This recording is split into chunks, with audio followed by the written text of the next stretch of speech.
I recently bought this Chefman 4.5 quart jumbo deep fryer. In this video, I'm going to show you how I used it to make some delicious hand-cut French fries. For the fries, I took some russet potatoes, washed, peeled, and rinsed them, then put them in a container of cold water. Then I removed each one and sliced it into French fries, making sure to be consistent in my slices so that the fries all cook at the same rate. Then I put the sliced potatoes back in the water, covered the container with a lid, and soaked those potatoes overnight. The next day, when I was ready to make my fries, I rinsed and drained those potatoes, then laid them out on some towels on a cookie sheet and dried them very well. I put the dried potatoes in a bowl and added some cornstarch and tossed them well.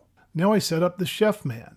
I put the fryer on a cookie sheet just in case there's any kind of mess. I like to keep that contained and put it on my stovetop, just so I can use the vent hood to get rid of any steam that comes out. I used vegetable oil and filled the oil hopper up to the max line.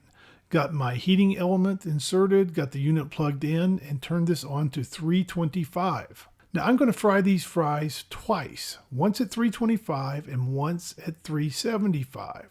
So once the oil had come up to 325, I filled my basket halfway up with fries and lowered it into the oil.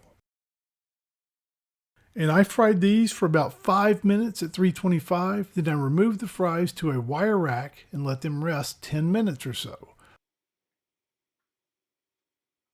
They are still pale and limp at this point. In the meantime, I increased the Chefman's temperature up to 375. When the oil is at temp and the fries have rested, I re-add those fries to the basket and fry them again.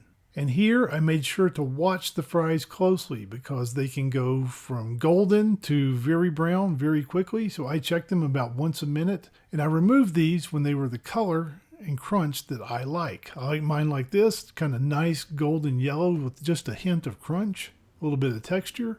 And I turned them out onto a wire rack and salted them immediately. The Chefman did a good job producing this batch of fries, and a little homemade Utah fry sauce put them right over the top.